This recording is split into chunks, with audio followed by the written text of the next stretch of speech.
Hello welcome to Kirak sports channel. So first nomination points మీద ఒక review చేద్దాం అనుకున్నాను. కాకపోతే సడన్గా ఒక థంబ్నెయిల్ చూశాను. అది చూసిన తర్వాత నాకు జివ్వుకు మన తేజ చెప్పినట్టుగా నాకు జివ్వుకు మనింది. సో ఇంకా నేను ట్రిగర్ అయిపోయాను. చూడండి ఆ థంబ్నెయిల్. అంటే ఇప్పుడు నేను అదే అంటున్నా, నిఖిల్ విన్నర్ ఫిక్స్. ఒక స్టేజ్లో ఉన్న రివ్యూవర్, ఒక దాదాపు ఒక 40-50 వేల మంది సబ్స్క్రైబర్స్ ఉన్న రివ్యూవర్, అతను ఒక రివ్యూ చెప్తే ఇన్ఫ్లుయెన్స్ అయ్యేంత రేంజ్లో ఉన్న రివ్యూవర్, ఇలా వన్ సైడెడ్గా 3 వీక్స్ బిఫోరే ఇంత పార్షియాలిటీ చూపించి ఇంత వన్ సైడ్గా ఒక కంటెస్టెంట్ని విన్నర్ అని డిసైడ్ చేసిన తర్వాత ఇంకా వాళ్ళ దగ్గర ఏం జెన్యూటీ ఉంది? ఒక రివ్యూర్ అనే పర్సన్ న్యూట్రల్గా జెన్యున్గా ఎవరిది తప్పు ఎవరిది రైట్ అనే కదా చెప్పాల్సింది. అప్పుడే కదా వాళ్ళు రివ్యూవర్ అవుతారు. ఇలా చెప్పినప్పుడు వాళ్ళు ఎలా జెన్యున్ రివ్యూస్ అవుతారు? వాళ్ళ రివ్యూస్లో ఎక్కడ క్రెడిబిలిటీ ఉంది? మీరు నన్ను చాలాసార్లు క్వశ్చన్ చేశారు. ఇవన్నీ నేను లైవ్స్ కూడా పెడుతున్నా. చాలా మంది క్వశ్చన్ చేశారు, ఇది కే బ్యాచ్ సంబంధించింది, ఇది పిఆర్ ఛానల్ సంబంధించి. దెన్ ఇప్పుడు మీరు చెప్పండి, మీరు న్యాయంగా చెప్పండి. ఇప్పుడు ఆ రివ్యూవర్ ఎవరి పిఆర్ టీము, ఎవరికి సంబంధించి సపోర్ట్ చేస్తున్నాడు, ఎవరికి భజన చేస్తున్నాడు, మీరే చెప్పండి. ఇప్పుడు అంటే మీకు నచ్చిన కంటెస్టెంట్ సంబంధించి ఒక రివ్యూవర్ చెప్తే అక్కడ ఏ మాట మాట్లాడకుండా ఇక్కడ అందరి విషయాల గురించి మాట్లాడి కొంచెం నిఖిల్ని టార్గెట్ చేస్తున్నా అని చెప్పి మాట్లాడితే మాత్రం ఇది భజన అని ఎలా అన్నారు? ఇప్పుడు మీరు చెప్పండి. నేను అదే అంటున్నా, నిఖిల్ విన్నర్, దట్స్ ఇట్. ఎందుకంటే 3 వీక్స్ నుంచి ఎలాంటి స్కోప్ లేకపోయినా టాప్లో ఉంటున్నాడు ఓటింగ్ పర్సెంటేజ్లో. ఎక్కడ కూడా ఈవెన్ సంచాలకు కూడా లేదు పాపం. నిఖిల్కి డౌన్ చేశారు, సీత వచ్చి టోటల్గా డౌన్ చేసింది. అయినా కూడా తనకు తాను నిలదొక్కుని హౌస్లో కంటిన్యూ అవుతున్నాడు. తన పాయింట్స్ వచ్చినప్పుడు తన స్టాండ్ తను తీసుకొని తను మాట్లాడాల్సిన ప్లేస్లో తను మాట్లాడుతున్నాడు. అలాంటి పర్సన్ కదా.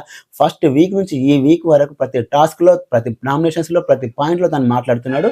ఆల్మోస్ట్ అన్ని ఇష్యూస్ తన చుట్టే తిరిగినా కూడా ఎక్కడ కూడా అదేంటి మాట వదలకుండా ఉన్నది నిఖిల్ కదా. సో నిఖిల్ కదా విన్నర్ అవ్వాల్సిందే. మీరు చెప్పండి, ఎక్కడైనా నిఖిల్ టంగు స్లిప్ అయ్యాడా? నాకు తెలిసి అవ్వలే. If in case I'm wrong, మీరు ఎవరైనా కామెంట్ చేయండి, నేను నా వర్డ్స్ నేను బ్యాక్ తీసుకుంటాను. నాకు తెలిసి నిఖిల్ ఎక్కడ కూడా వర్డ్స్ లూజ్ అవ్వలేదు. ఈవెన్ గౌతమ్ కూడా పీకుతామని చెప్పి ఇలాంటి వర్డ్స్ లూజ్ అయింది, కానీ ఎక్కడ కూడా నిఖిల్ ఎక్కడ కూడా వర్డ్స్ అనేవి లూజ్ అవ్వలేదు.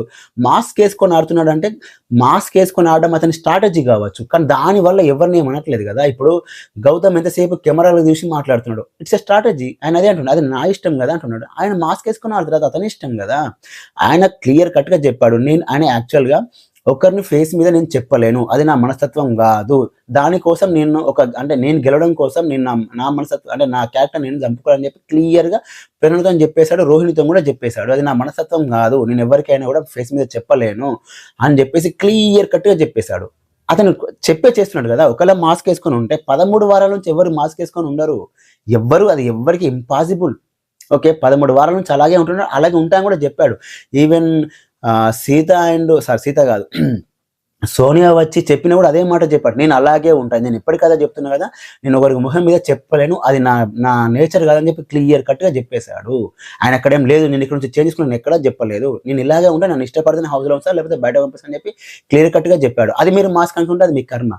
సో నేను చెప్పేది ఏంటంటే, ఒక రివ్యూవర్ స్థానంలో ఉండి ఒక రివ్యూవర్ ఏమంటాడు, నబీల్కి అసలు ఓట్లే వేయకూడదు అంటాడు ఒక రివ్యూవర్. ఇంకో రివ్యూవర్ ఏమంటాడు, దారుణంగా మొత్తం అబ్యూజింగ్ లాంగ్వేజ్ మాట్లాడి ఎవరిని పృథ్వీని దారుణమైన అబ్యూజింగ్ లాంగ్వేజ్ మాట్లాడి తిరుగుతారు. ఇప్పుడు ఈ రివ్యూవర్ ఏమంటున్నాడు, విన్నర్ ఫిక్స్ అంట. 3 వారాల ముందే విన్నర్ ఫిక్స్ అయిపోయాడు. ఇంకెందుకు షో చూడడం? ఇంకా మీకు భజన చేసుకొని మీరు విన్నర్ చేసినాక ఈ టికెట్ ఫినాలే, ఇప్పుడు జరిగే టాస్కులు, ఈ డబ్బులు ఇవన్నీ ఎందుకు? డైరెక్ట్ ఫైనల్ ఎపిసోడ్ పెట్టేసి అయిపోతుంది కదా. అరే ఇంత దారుణంగా చెప్పినా కూడా మీ కళ్ళకు మీ చెవులకు అవి వినిపించట్లేదా, కనిపించట్లేదా? అంటే ఎందుకు? ఒక రివ్యూవర్ అయిన ఒక స్థానంలో ఉండాల్సిన రివ్యూవర్ ఈ విధంగా చెప్తే అది మీకు ఏ విధంగా జెన్యూన్ అనిపించింది? నాకు అది చెప్పండి. ఒక కంటెస్టెంట్కి స్టాండ్ తీసుకొని డైరెక్ట్ విన్నర్ని ఫిక్స్ చేసిన తర్వాత ఇంకెందుకు ఆయన రివ్యూస్ చూడడం? అంటే ఇంకా అక్కడ క్లియర్ కట్గా అర్థమైంది కదా, ఆ పర్సన్ అంటే ఆ విన్నర్ అయ్యే పర్సన్కి ఎంత నెగిటివ్ ఉన్నా చెప్పడమే కదా, క్లియర్ కట్గా అర్థమవుతుంది కదా. అలాంటప్పుడు ఆయన దగ్గర జెన్యూన్ ఎక్కడ ఉన్నట్టు? అరే ఎంతసేపు ఇక్కడికి వచ్చి Nikhil PR team, Nikhil batch అని చెప్పంటే మరి ఇదేది?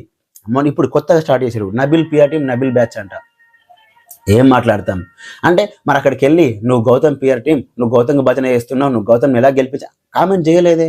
మీరు కామెంట్ చేయండి. అట్లీస్ట్ నేనైనా లైవ్ పెట్టి మీ క్వశ్చన్కి ఆన్సర్ ఇస్తున్నా, మా ప్యానెల్లో చాలా మంది జాయిన్ అయ్యి మాట్లాడుతున్నారు. మీరు అక్కడికి వెళ్ళి కామెంట్ చేయండి. ఆయన లైవ్ పెట్టి మనం ఒక రోజు తెలిసిపోతుంది కదా ఎవరు కరెక్ట్ ఉన్నారు, ఆయన మైనస్ అందరూ చెప్తారు కదా. అంత సీన్ ఎవరికి లేదు, ఎవ్వరు బెట్టే సిచ్యువేషన్లో లేరు. ఎందుకంటే వాళ్ళకి తెలుసు మనం బయాస్డ్గా రివ్యూస్ చెప్తున్నాం, మనం ఒక కంటెస్టెంట్గా సపోర్ట్ చేస్తున్నాం బ్రాండ్ అని వాళ్ళకి అర్థమైపోయింది. వాళ్ళు ఎవ్వరు కూడా లైవ్లు పెట్టడం అనేది జరగదు. లైవ్ మీన్స్ వాళ్ళకి వాళ్ళు లైవ్ పెట్టుకొని వాళ్ళు ఆన్సర్ ఇవ్వడం కాదు. స్ట్రీమ్ యార్డ్ లాంటి లైవ్ పెట్టుకొని ఒక 5 మందిని జాయిన్ చేసుకుని అప్పుడు ఆయన సమాధానం చెప్పమనండి, అప్పుడు నేను ఒప్పుకుంటా. మీరు ఎప్పుడైనా అడగండి, సార్ మీరు ఇట్లా ఒక పర్సన్ విన్నర్ ఫిక్స్ అని చేశారు కదా, అది ఎలా, మీరు ఒక జెన్యూన్ రివ్యూవర్ కదా, అన్ని చెప్పుకోవాలి కదా, ఒకవేళ మీకు అనిపించిన కూడా అలా చెప్పకూడదు కానీ చెప్పాలి. క్వశ్చన్ చేసే దమ్ము ఉంది ఎవరైనా చెయ్యరు, కానీ నా దగ్గరికి వచ్చేస్తే క్వశ్చన్ చేస్తారు. సో మీరే అర్థం చేసుకోవాలి. అది ఏది ఏమైనా సరే విన్నర్ అనేది నిఖిల్, గౌతమ్, నబిల్ వీళ్ళ మధ్యలోనే ఉంటుంది. ఎందుకంటే యాజ్ పర్ ఓటింగ్ పరంగా అయినా వచ్చిన హౌస్ మేట్స్ పరంగా ఉన్నాయి కాబట్టి అందులో ఇప్పటికిప్పుడు ఒకరని చెప్పడం అంటే తప్పని నా ఉద్దేశం. అది మీకు ఎలా అనిపించింది కూడా కామెంట్ చేయండి. అలాగే ఈ నిన్న నామినేషన్ పాయింట్స్లో కూడా నేను ఇద్దరు నామినేషన్స్ అయితే అంటే బ్రీఫ్గా చెప్పాలనుకుంటున్నా. గౌతమ్, నిఖిల్ నామినేషన్ పాయింట్స్ నాకు నచ్చలేదు. ఎందుకు అంటే మణికంఠ నామినేషన్ నేనే అన్నాడు కదా, యష్మి విషయంలో తీసుకొచ్చి నన్ను నామినేట్ చేయడం అనేది, యష్మి మాట్లాడుకుంటాను అసలు మణికంఠ ఇష్యూ తీసుకొచ్చి నువ్వు ఆయన నామినేట్ చేయడం ఏంది, నువ్వు ఎగ్గు టాస్క్లో మణికంఠ చాలా ఫాస్ట్గా తోసేసినావు అనేది అది నీకు ఇప్పుడు ఎందుకు గుర్తుకొచ్చింది?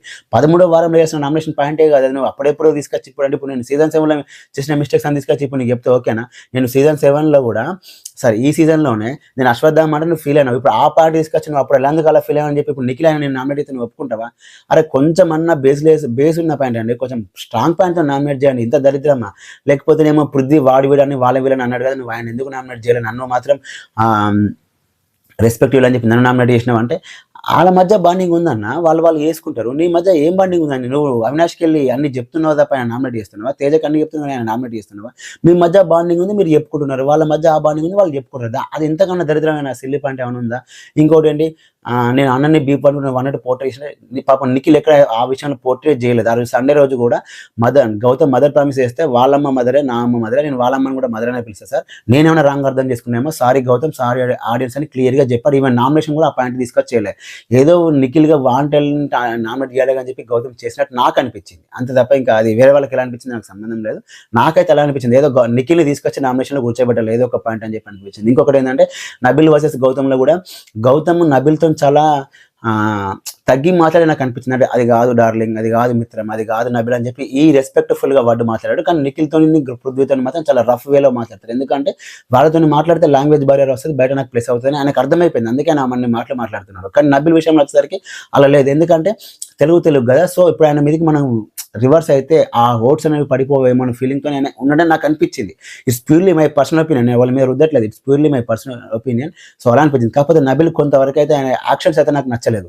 అంటే గౌతమ్ని మాట్లాడించుంటే బాగుండేదని నాకు అనిపించింది. ఓవర్గా ఆయన ఓవర్లాప్ చేసి గౌతమ్ చెప్పే టైంలో కూడా వినకుండా ఈ నబిల్ ఎక్కువసేపు మాట్లాడు. నబిల్ పాయింట్స్ ఉన్నప్పటికీ కూడా అవతల వ్యక్తి కూడా ఏం చెప్తున్నాడో కూడా వినాల్సిందే బాధ్యత నామినేట్ చేసే పర్సన్కి ఉండాలి. కాకపోతే నబిల్ అక్కడ గౌతమ్ చెప్పే ఏ మాట వినట్లేదు. సో నాకు అక్కడ అది నచ్చలేదు. నబిల్ చెప్పిన పాయింట్స్ కరెక్ట్ కావచ్చు కానీ ఆయన అవతల వ్యక్తిని మాట్లాడించకపోవడం అనేది నాకు అసలు నచ్చలేదు. అండ్ తేజ ఆయన పృథ్వీ విషయంలో కూడా పృథ్వీ తేజని నాకు చేసింది. ఎందుకు అంటే తేజ ఆ రోజు నీకు దమ్ము లేదా, సారీ పృథ్వీ ఆ రోజు తేజని నీకు దమ్ము లేదా 3 పేర్లు చెప్పంటే నేను చెప్పను అన్నాడు. బట్ ఈ రోజు నామినేషన్ పని చేసి ఆ ముగ్గురు మీరే నా మీదకి వచ్చాడు అన్నప్పుడు నువ్వు నన్ను కంప్లైంట్ బాక్స్లో ఒకటి రాసావా, ఏం రాసావంటే అప్పుడు పృథ్వీ చాలా తెలివిగా లాక్ చేశాడు. నీకు ఇప్పుడు ఎందుకు చెప్తా, నేను ఆ రోజు దమ్ముందా అని అడిగినప్పుడు నాకు చెప్పకుండా ఈ రోజు నామినేట్ చేసి చెప్పావు కదా, నేను ఒక నెక్స్ట్ వీక్ ఉంటే నేను నామినేట్ చేసి ఆ రోజు ఏం రాసాను నేను అదే పని నామినేట్ చేస్తాను అని చెప్పాడు. దట్ ఈస్ ద టాలెంట్ ఎవరిది? పృథ్వీకి ఈ టైప్ ఆఫ్ లాజిక్, ఈ టైప్ ఆఫ్ టాలెంట్ చాలా ఉంది. ఈజీగా లాక్ అయిపోయాడు, అంతే కదా. తేజ ఆ రోజు దమ్ము లేదా అని చెప్పి అని ఆయన అక్కడ పేర్లు చెప్పకుండా ఈ రోజు నామినేట్ చేసి అలా ముగ్గురు పేర్లు చెప్పినప్పుడు ఆయన కంప్లైంట్ బాక్స్లో తేజ కోసం ఏం రాశాడో కూడా నెక్స్ట్ వీక్ ఆయన నామినేట్ చేసి చెప్తాడు. ఇలాంటి లాజిక్స్ పృథ్వీ దగ్గర చాలా బాగుంటాయి. అందుకే తేజ దగ్గర పెద్ద విషయం అక్కడ ఏం డిఫెండ్ చేసుకోలేకపోయాడు. సో ఈ పృథ్వీ దగ్గర ఉంది కానీ ఆ అగ్రెషన్ వల్ల అది ఎవరికి అర్థం కావట్లేదు. It's okay. ఈ వీడియో నచ్చితే అంటే ఎవరికి నచ్చిన ఓట్స్ వాళ్ళకి వేసుకోండి, స్ప్లిట్ చేయకండి. అంటే నిఖిల్ కోసం పృథ్వీ కోసం నిఖిల్కి, గౌతమ్ కోసం అంటే గౌతమ్ ఫ్యాన్స్ ఈయన సేవ్ చేద్దామని చెప్పి తేజ అవినాష్కి ఇలాంటివి చేయకండి. ఎందుకంటే స్ప్లిట్ చేస్తే టాప్ 5 డిసైడ్ అయ్యే వీక్ కాబట్టి స్ప్లిట్ చేయకండి. అండ్ అన్అఫీషియల్ ఓటింగ్ కూడా నమ్మకండి. అది ఎవరైనా దాన్ని మ్యానిపులేట్ చేయొచ్చు. మీకు నచ్చిన కంటెస్టెంట్ టాప్లో ఉన్నాడు, సో నేను ఓటు వేయాల్సిన అవసరం లేదనుకోవడం, మీకు నచ్చిన కంటెస్టెంట్ లిస్ట్లో ఉన్నాడు అయ్యో అని బాధపడడం, ఇలాంటివి చేయకండి. ఎందుకంటే అవి హిస్టరీ క్లియర్ చేసుకుంటే ఎన్నిసార్లైనా మనం ఓటు వేసుకోవచ్చు. కాబట్టి మీరు అసలు వాటి గురించి పట్టించుకోకండి. మీకు నచ్చిన వాళ్ళకి మీరు ఓటు వేసుకుంటారు. గౌతమ్ అయినా, నిఖిల్ అయినా, పృథ్వీ అయినా, తేజ అయినా, అవినాష్ అయినా, ఇంకెవరు ప్రేరణ అయినా, విష్ణుప్రియ అయినా, సో ఎవరికి నచ్చిన వాళ్ళకి వాటి ఓటు వేసుకోండి. ఈ వీడియో నచ్చితే కనుక లైక్ చేయండి, అలాగే మా ఛానల్ సబ్స్క్రైబ్ చేసుకోండి. Thanks for watching.